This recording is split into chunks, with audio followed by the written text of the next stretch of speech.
Welcome back to Eliances Heroes, where heroes in business align. To be part of our super community and find out more about Eliances, visit www.eliances.com. Now, back to our super host, David Cogan, founder of Eliances. Thank you again, Money Radio. That's right. This show is all about heroes, those that take risks, those that may be starting or expanding companies or entertaining or adding joy to someone's life. They leave their mark on the community. And this morning we just had the star from the reality TV show Hardcore Pawn. We also just had the co-executive producer of the Jobs movie about Apple founder Steve Jobs. We'll be ending the show with the famous TV doctor on VH1's Family Therapy. But now we're going to get started with another hero. Now, before we reveal to everyone your background, first question I've got to ask you is were you the class clown at school? Believe it or not, I wasn't. I was the total nerd AV guy that didn't talk to any girls and was just kind of the geek. And no, not at all. Now, once in a while, I would blurt out something funny, and everyone would laugh, and I'd get kicked out of class for the day. But by all means, I was the diametric opposite of what you would expect in school.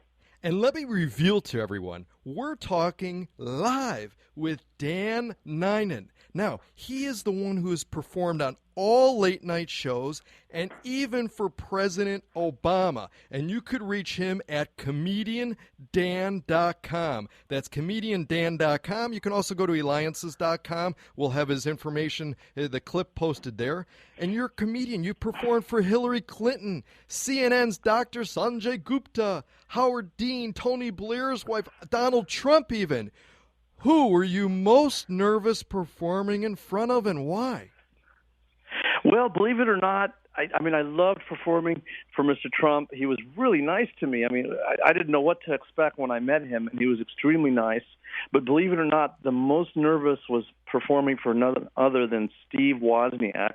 As you may know, he invented the Apple computer, and along with Steve Jobs, they started Apple Corporation, and that was the most nervous because I'm a geek, he's a geek, and fortunately he loved it. Well, that's huge. That's huge. Being able to talk with him one-on-one and being able to perform, I mean, that's absolutely huge.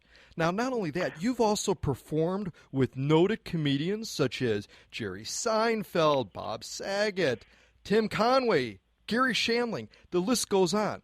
Now, I know there has got to be a lot of pressure doing this, right? You're performing with huge people. What's the best advice you can give to our listeners who may be performing in front of crowds? Because it does relate directly to business and everything, and whether you're CEO performing in front of audiences or doing group presentations, the pressure's there. And you've got a great deal of pressure. What advice can you give to our listeners? Well, here's how this all got started. I used to work at Intel Corporation, and my job was to travel with the executives all over the world doing technical demonstrations on stage. Now, being Indian and Japanese, that came quite naturally, the technical part. In fact, I like to say that when I applied for the job at Intel, they said, "You're Indian and Japanese, you don't even have to interview." You could be vice president. But the tough part was speaking on stage in front of thousands of people at events all over the world, sometimes millions on TV in Asia. So I took a comedy class to get over the fear, and that led to performing for 2,500 Intel employees on my third show. And a lot of people there thought that I was a professional comic pretending to be an Intel employee. And so I would say to anybody, take a comedy class, because you will never be terrified of presenting in front of your boss or a presentation. If you do a comedy class, you'll never be afraid, and that's the key. Also forgot to mention I performed with Robert Schimmel, who actually originates in Scottsdale, and he's one of the dirtiest comics you can imagine. Most of the comedians I perform for, filthy dirty. My act is completely clean, no profanity, no vulgarity, no picking on anyone. And those comics, they really liked my stuff because they knew that I wouldn't do dirty stuff and step on their material. Incredible, Dan. And we're speaking with Dan Nainan. You could reach him at comediandan.com. Again, comediandan.com. You're listening to Eliances Heroes on Money Radio AM 1510 and FM 99.3. Are you a hero in business? Go to Eliances.com. That's Eliances.com. Now, Dan, this is huge. You also performed, as I mentioned, in front of President Obama. In fact, you even have him on tape saying how hilarious you are. In a little bit more graphic detail. But you've also had Mayor Michael Bloomberg. We talked about co-founder of Apple being Steve Wozniak, and others providing you, not only listening, but providing you testimonials. So you mentioned, but why do you think people are so attracted to you and so attracted to your humor? Well, I think what it is the key is to, I think, get in front of those people by doing clean comedy. And you're not going to see that caliber of people at comedy clubs. And so if you do dirty jokes, you're not going to be able to get in front of people like the President of the United States. In fact, there was sort of, if you recall, the President had another comedian performing for him in 2008, Bernie Mac, who was filthy dirty, and a lot of people were upset. And so when when it came time to propose me to perform for him, they're like, nah, we don't want a comic because we had a bad experience. And the people who were pulling for me said, no, this guy's totally clean, no profanity, nothing to worry about. He's not going to embarrass you. And so I think the key is to do clean comedy. You can perform anywhere, senior citizens' homes, Elks Lodge meetings, the Knights of Pythias, Toastmasters. So I think that's the key is to stay clean, and clean leads to green. I love it. Clean leads to green. I got to remember that one. Right. And you also do many voiceover impressions. Would it be? Can you share with us maybe what a couple of your favorite impressions are?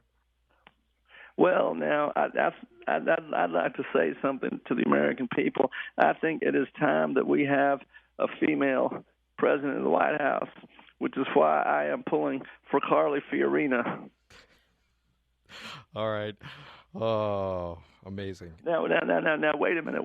Now, I also wanted to say that this whole thing about Hillary and the emails, not a big deal because she has gone from a free to a paid antivirus, and she's gotten off of AOL. Okay, Dan, we're going to go ahead and we're going to move on. All right. All right. Here, very important. Experts say that when anyone presents in front of a crowd, and this could be any crowd, CEO presenting to world leaders, startups doing a pitch for fun, that humor is what people will remember most. So what are perhaps the top 3 tips you can provide to others of how to find their inner humor funny side? Like you were able to. Well, I think it's really, really important because, most or many speakers, they get up there and it's just so boring and, the PowerPoint foils that look like eye charts. And the key is to be funny. Start with a funny joke. And here's the thing. You want to make sure that you don't do anything that's offensive. Don't be sexist. Don't be racist, especially in a corporate environment. No one's going to like that. You're going to get in trouble with HR.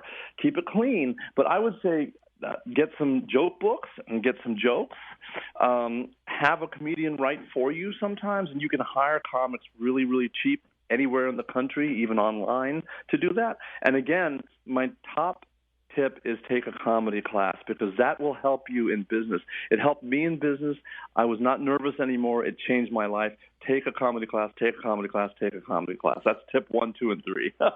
Excellent. And you know what? Because they're all the same, I think I'll even be able to remember that. And you could reach Dan Nainan by going to Comedian Dan, who's performed on front of all late night shows, even for President Obama. And quickly here, too, is you talked about Intel, where you had a solid career, gigantic company, every benefit you could possibly imagine, secure job. Stock options. You could have. Who knows? You took a huge risk to leave it for comedy, as what many entrepreneurs do. What's the driving force? What did your family, what did your friends think?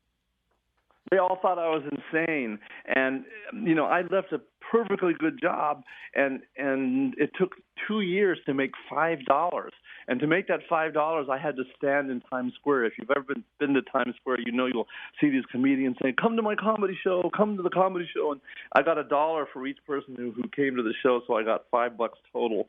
And so yeah, it was really tough, and everyone thought I was crazy to leave that cake job, but it turned out to be the right move, because sometimes if I do a corporate event, I can make what it used to take me 3 months of sitting at my desk to make in 1 hour. So it's well worth it. Incredible. We've got a little less than about 15 seconds, but I got to ask you, you ever wonder where it would have taken place if you stayed at Intel? I'd still be there, and I would always have kicked myself wondering what would have happened if I tried comedy. Well, anyone that can make someone laugh and perhaps forget their troubles, if even for a moment, is a hero at Eliances. And Dan Nainan certainly is. When we return, we're going to have the famous TV doctor on VH1's Family Therapy. Thank you again to our producer at Eliances, LoopyDocs.com.